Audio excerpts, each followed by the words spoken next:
Olá pessoal, nós estamos de volta aí para falarmos mais um pouquinho de finanças públicas para você e hoje nós vamos complementar aquele conhecimento que a gente estava formando na aula passada a respeito do PAEG, o Plano de Ação Econômica do Governo. A gente viu que o PAEG ele coloca lá um reordenamento do sistema financeiro nacional, ao mesmo tempo que nós havíamos acompanhado que o PAEG estabelece a criação do Conselho Monetário Nacional, estabelece a criação do Banco Central. Nós vimos que o PAEG vai extinguir a SUMOC e a superintendência superior da SUMOC. Nós vimos lá que o PAEG vai criar a conta movimento e vimos também que o Banco do Brasil terá essa conta movimento durante um período de tempo extremamente longo, que vai até a década de 1980, o que acabou, de alguma forma, permitindo que o governo central tivesse um gasto maior do que aquele que inicialmente se pretendia. Isso porque o Banco Central fazia saque a descoberto no Banco do Brasil. Sendo assim, nós precisamos, então, agora revisar aquele conteúdo e avançarmos mais um pouquinho para tentarmos entender aí outras etapas da economia brasileira, ok? Então, vamos lá, vamos fazer uma revisão aí, pessoal?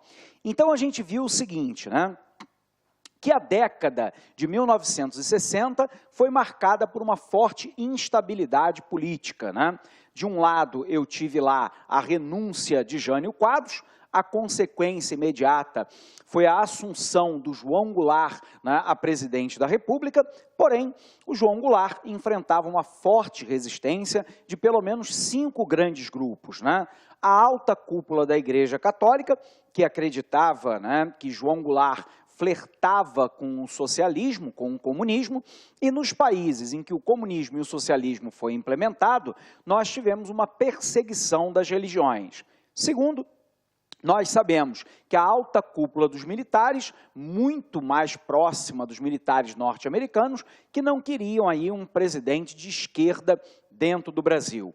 Mas nós tínhamos também a alta classe média, que não desejava uma reforma tributária, sobretudo que impactasse decisivamente no aumento dessa carga tributária para a população de média renda e alta renda. Nós tínhamos lá a oligarquia rural, que não queria nem ouvir falar de reforma agrária.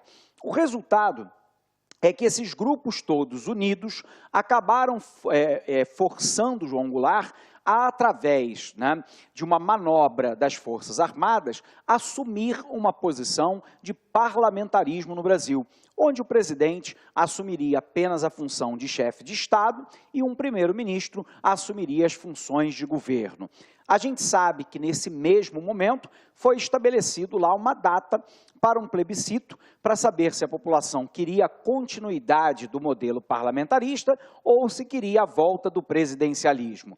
E aí, a volta do presidencialismo ganhou e João Goulart, então, assume a presidência com forte resistência, em parte significativa, da Igreja Católica, da alta cúpula dos militares, da classe média urbana, da burguesia industrial e também da oligarquia rural brasileira. O resultado foi lá o golpe de Estado de 31 de março de 1964, quando então os militares ascendem ao poder.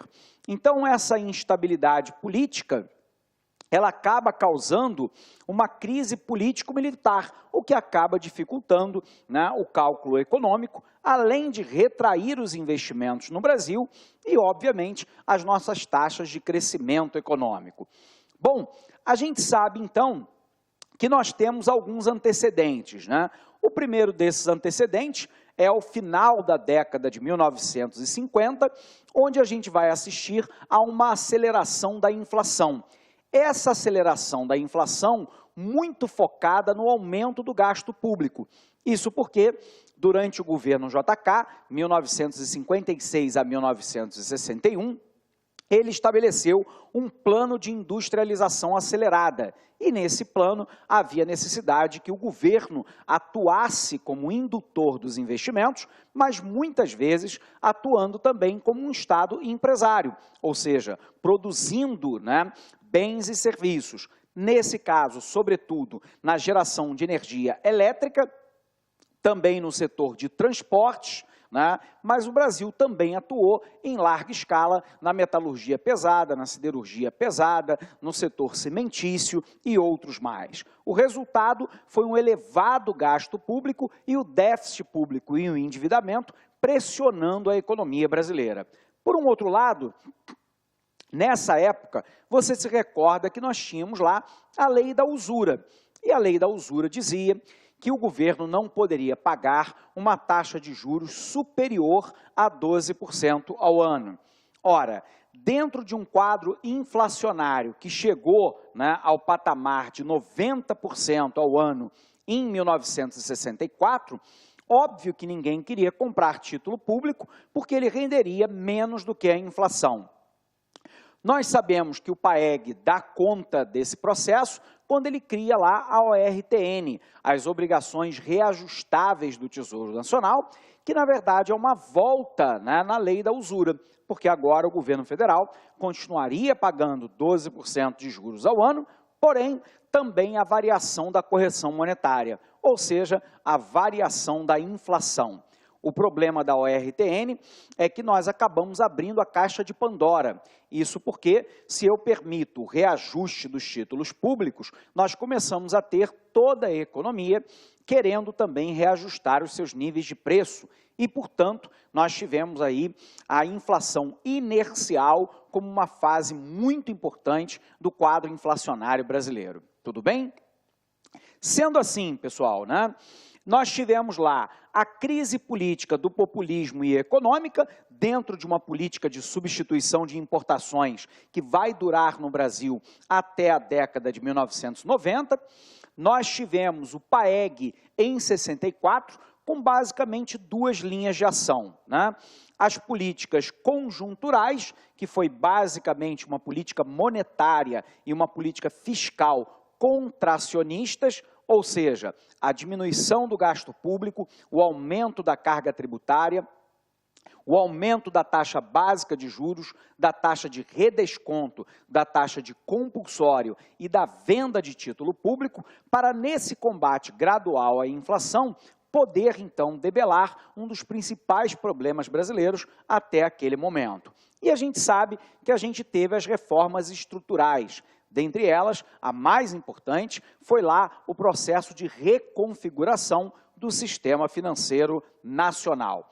Sendo assim, né, desde o início da década de 60, que o Brasil apresentava déficit público extremamente expressivo, né, e tendo uma dificuldade muito grande de financiamento desse gasto. Para poder, então, financiar o gasto do governo, os governos anteriores fizeram uma emissão injustificada de moeda, ou seja, uma oferta monetária por parte, né, do governo maior do que a demanda da sociedade. O problema é que todas as vezes que eu faço uma oferta monetária maior do que a capacidade de oferta, há uma tendência de maior liquidez no mercado. Quanto maior a liquidez no mercado, maior tende a ser a demanda agregada. E se a demanda agregada cresce mais rapidamente do que a capacidade de oferta agregada, o problema que eu terei será a inflação. E foi exatamente isso que o Brasil enfrentou naquele momento. Então, o Brasil tinha limitada a sua capacidade de financiamento, porque nessa época, né, nós não tínhamos, né, a possibilidade de emissão de título público, já que o título público, pela lei da usura, só pagava 12% ao ano. Se é assim, a outra forma de financiar era a emissão monetária. O problema é que a emissão monetária também é inflacionária. Há uma dificuldade de transferir recursos do setor financeiro para os vários setores da economia. Isso porque nós ainda tínhamos um sistema financeiro nacional extremamente imaturo. Se é assim, observe então que os militares vão iniciar um processo de reforma do nosso sistema, né? A reforma do nosso sistema pressupunha a aceitação dos títulos públicos no mercado. E aí, o regime militar cria, então, a correção monetária. A correção monetária, que passa, então, né, a regular parte da remuneração do título público. Então, o título público passaria a valer, né, o valor de face, corrigido monetariamente pela inflação e mais uma taxa de juros de 12% ao ano. O resultado é que essa taxa de juros, então, agora, era uma taxa de juros real, acima da inflação. E, portanto, o Brasil criou uma alternativa interessante de financiamento. Porém, essa alternativa cobrou o seu preço, que foi a inflação inercial que começa a atingir o Brasil. Então, oriunda aí de um processo histórico resultante de décadas de desconfiança quanto à saúde financeira do Estado brasileiro, não só em função das diversas oscilações das regras de indexação, mas também por conta das incertezas geradas pela eterna necessidade de captação de poupança interna, já que a poupança interna no Brasil é muito pequena. Dentro desse quadro, o diagnóstico, né, que foi feito foi basicamente da corrente monetarista. Bom, então nós precisamos entender, né, o que a corrente monetarista defende. A corrente monetarista, que teve lá o seu ápice ao longo das décadas de 1970 e 1980, da qual o mais influente economista foi o ganhador do Prêmio Nobel, o professor Milton Friedman, da Universidade de Chicago, os monetaristas diziam que a inflação é essencialmente de causa monetária. Como é que isso funciona? Os clássicos, é importante você lembrar, que pensavam que a moeda era um elemento neutro na economia, ou seja, traduzindo de maneira grosseira, não serve para nada a não ser unidade de conta e meio de troca. Sendo assim, a demanda por moeda da sociedade é realizada basicamente por dois motivos. Por motivo transacional, porque todos os dias ocorre a compra e a venda de bens e serviços e também fatores de produção, cuja remuneração é dada na moeda local. Por um outro lado, existe também o motivo precaucional, ou seja, eu demando moeda de maneira precaucional porque eu não sei o que pode acontecer no dia seguinte. É muito comum, por exemplo, e nós já citamos isso aqui, que você saia de casa com uma quantidade maior de moeda na carteira do que espera gastar. Por quê? Porque vá que ocorra algum imprevisto, você tem dinheiro para um táxi, para tomar algum alimento na rua, né, para, por exemplo, né, procurar auxílio de urgência médica ou coisa que o valha. O resultado é que, como os clássicos pensavam que a demanda por moeda é somente sob o ponto de vista transacional e precaucional, os monetaristas pegam essa ideia e vão dizer que todas as vezes que o governo financia o gasto público com emissão injustificada de moeda, e o que é a emissão injustificada de moeda? É quando eu tenho a oferta monetária maior do que a demanda monetária. Ora, a oferta monetária, M, tudo bem, é necessariamente feita pelo governo através do Banco Central. Resultado, a responsabilidade pela inflação, na visão dos monetaristas, era essencialmente do governo. Daí, eles proporem, por exemplo, né, a austeridade fiscal, que o governo controlasse os seus gastos e evitasse uma tributação excessiva, e, ao mesmo tempo, propunham lá uma política monetária contracionista para poder debelar a inflação. Então, para a gente entender isso, vamos puxar aqui uma tela em branco, né, para a gente ver isso com você, né? Então, o que os monetaristas estão falando é o seguinte, pessoal. Os monetaristas estão dizendo, né, que eu tenho lá MS, né, lembrando que M, né, é de moeda e que S é de supply e, portanto, é a oferta de moeda. Numa condição de equilíbrio, MS tem que ser igual a MD, ou seja, né, a demanda por moeda. Ocorre que Todas as vezes que o governo tem um gasto, né, maior do que a sua receita, diriam os monetaristas, né, o governo quer uma saída que seja a menos custosa possível sob o ponto de vista político. E na história brasileira, considerando que não existiam praticamente o mercado de título público até 1964, nós tínhamos então que o governo, para poder sanar um eventual déficit, ou seja, um resultado negativo, quando eu tenho um gasto público que é maior do que a receita pública, o governo ia lá, fazia uma emissão monetária maior do que a demanda por moeda dentro da economia.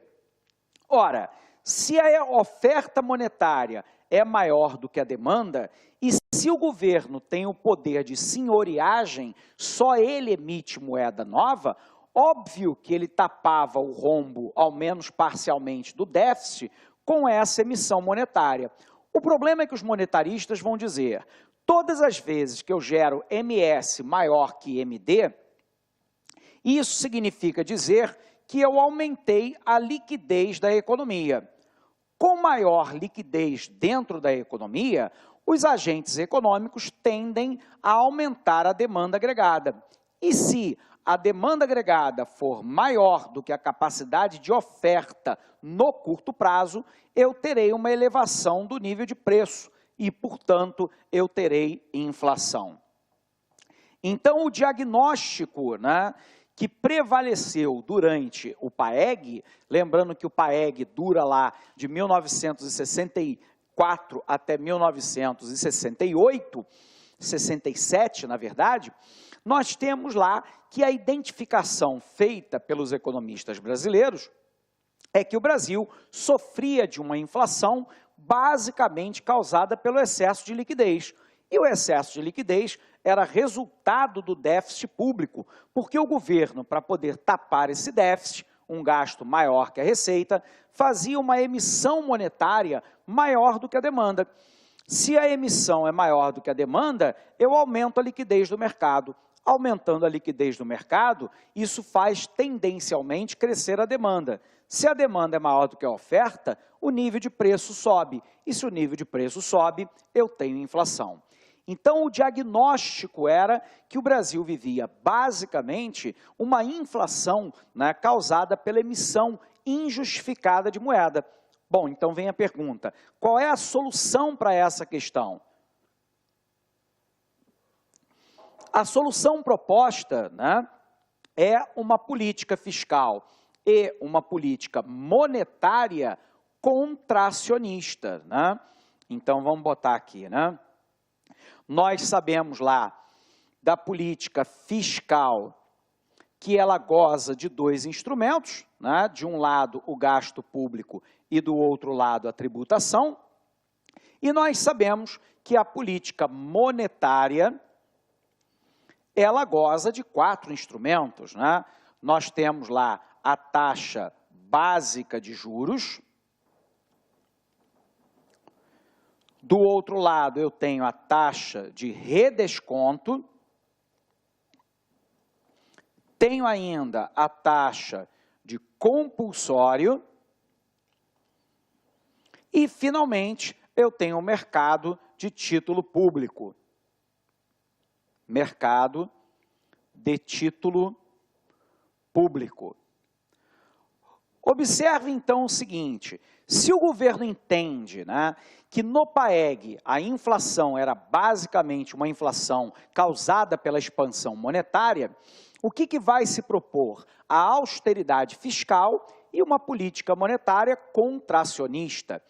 Ora, se eu estou falando de política fiscal austera, eu estou falando de uma política fiscal e política monetária que passam a ser contracionistas. Contracionista. E aí o governo vai fazer o quê? Vai diminuir o gasto público, né? E vai aumentar a tributação, vai aumentar a taxa básica de juros, a taxa de redesconto e a taxa de compulsório, e no caso do mercado de título público, ele, governo, vai fazer a venda de título público. Com isso, eu diminuo a liquidez do mercado. Quanto menor a liquidez do mercado, menos os agentes econômicos tendem a demandar.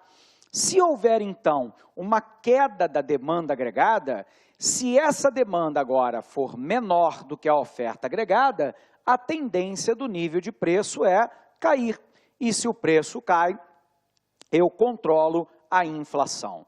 Então, observe que o diagnóstico utilizado, né, pelo PAEG era o diagnóstico monetarista, de que a inflação no Brasil tinha um cunho basicamente monetário. O governo, para tapar o seu rombo, provocava uma expansão da oferta monetária acima da demanda. Com mais liquidez do mercado, os agentes demandam mais bens e serviços. E quanto mais os agentes demandam bens e serviços, maior é a possibilidade de elevação do nível de preço, já que a oferta agregada não consegue, a curto prazo, acompanhar o crescimento da demanda. Se a demanda é maior que a oferta, nível de preço sobe e eu tenho inflação. Como é que eu combato isso então, professor? Política fiscal e política monetária contracionista. Eu diminuo o gasto público e aumento a tributação numa política de austeridade fiscal. Por um outro lado, política monetária igualmente contracionista, com elevação da taxa básica de juros, do redesconto do compulsório e, no caso do mercado de título, a venda de título público. Quando eu tomo esse conjunto de ações monetárias, eu enxugo a liquidez do mercado. Com menos liquidez, há uma tendência de queda da demanda agregada. Se a demanda cai mais pronunciadamente do que a oferta, eu tenho uma queda do nível de preço, resultado, eu tenho menos inflação. E assim, o diagnóstico foi implementado. Bacana? Então, vamos lá para a gente dar uma olhadinha para ele, né? Então, o que nós sabemos, né? Que prevaleceu na esfera do governo, né, a interpretação de que a inflação era basicamente causada pela expansão monetária. Três causas principais gerando a expansão desses meios de pagamento: o déficit público, a expansão do crédito, né, de maneira desordenada e os aumentos salariais acima da produtividade dentro da economia. Havia também uma inconsistência distributiva, já que a inflação tende a tirar dinheiro justamente da população mais pobre. Isso porque há um aumento de preço que é maior do que a capacidade que os trabalhadores têm de negociações junto ao sistema patronal para ter aumento salarial. Ora, se o preço é muito mais dinâmico em ser aumentado do que o salário, há uma tendência de que o trabalhador perca a capacidade de compra e, portanto, a distribuição de renda pelo conjunto da sociedade tende a ser altamente ruim, sobretudo para a classe mais pobre. Diante disso, então, né, nós tínhamos uma condição que nós chamamos de círculo vicioso, né? Eu tenho um déficit público que provoca a expansão monetária. A expansão monetária provoca a inflação. A inflação, né, causa o aumento do gasto público, o que aumenta o déficit. Resultado, o circuito, então, acabava se formando de maneira viciosa, prejudicial para a economia como um todo. A meta do PAEG, então, era o quê? Primeiro, nós vimos lá a redução do déficit público, a restrição do crédito e o aperto monetário, política monetária contracionista. Somados a isso, há uma política salarial, tudo bem, que não repunha a totalidade da inflação passada. Qual era o objetivo? Era romper parte da inflação inercial. Vamos lembrar. A inflação inercial é a memória inflacionária do período anterior contaminando o período posterior. Ora, nesse caso, você teria, por exemplo, nesse ano de 2015, que aluguéis, salários, né, e preços são reajustados normalmente pela inflação do ano anterior, 2014. O problema é que se eu reajusto preço, salário e aluguel em 2015 pela inflação de 2014, isso significa dizer que o indicador de 2014 estará contaminando o indicador de 2015 e, portanto, eu tenho inflação inercial.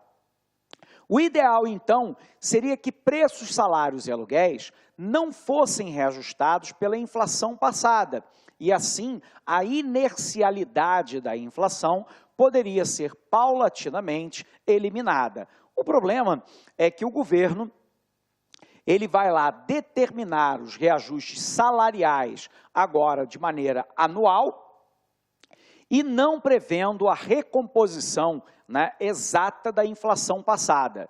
Isso, então, ficou conhecido como arroxo salarial, porque se o meu salário em 2015 não é reajustado, no mínimo, pela inflação de 2014, óbvio que eu perdi, né, capacidade de compra. Se eu perco capacidade de compra, tudo bem, obviamente que eu estarei mais pobre ou menos rico do que estava antes, e isso ajuda a concentrar a renda no Brasil na mão de um pequeno grupo.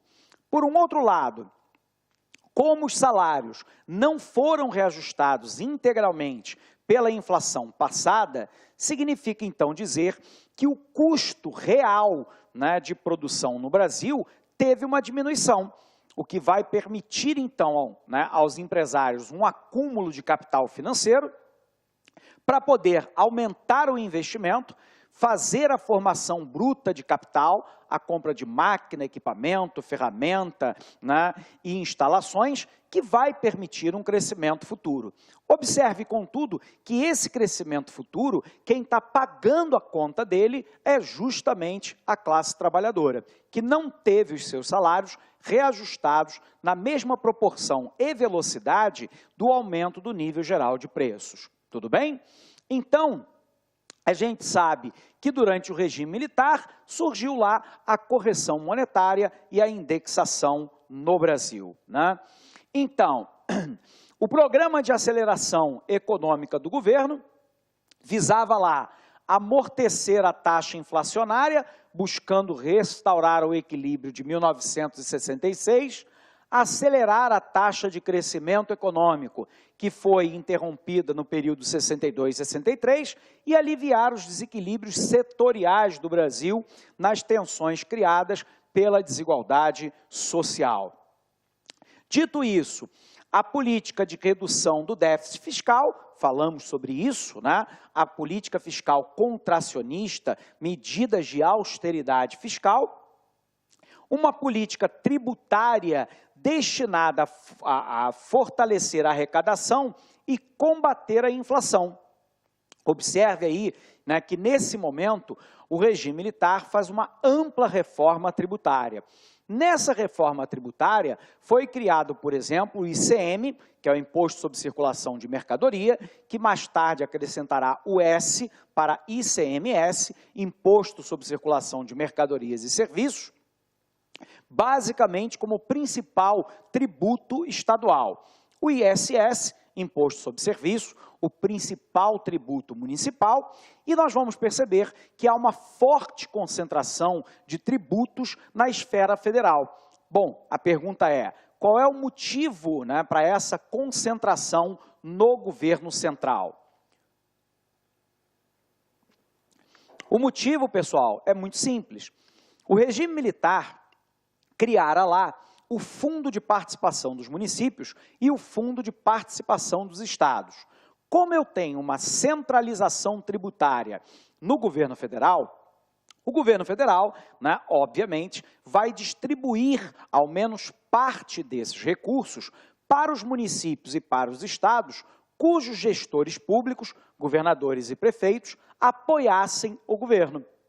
E aí, era uma manobra política para controlar parte do parlamento através da pressão que governadores e prefeitos fariam sobre os parlamentares para que eles pudessem aprovar os programas, né, de interesse do governo. Então, observe que a centralização tributária não foi acompanhada de uma centralização das atividades, né, de atendimento direto da população ao governo central. E, portanto, os governos estaduais e municipais ficaram literalmente dependentes do governo central fazer repasses voluntários para que a necessidade daquelas populações pudessem, enfim, ser atendidas. Então, nós temos lá, foi criada uma política bancária para fortalecer o sistema, nós já discutimos isso aqui, o Sistema Financeiro Nacional, né, no subsistema normativo e de intermediação, e a política cambial e de comércio exterior, cujo objetivo era diversificar a pauta exportadora brasileira.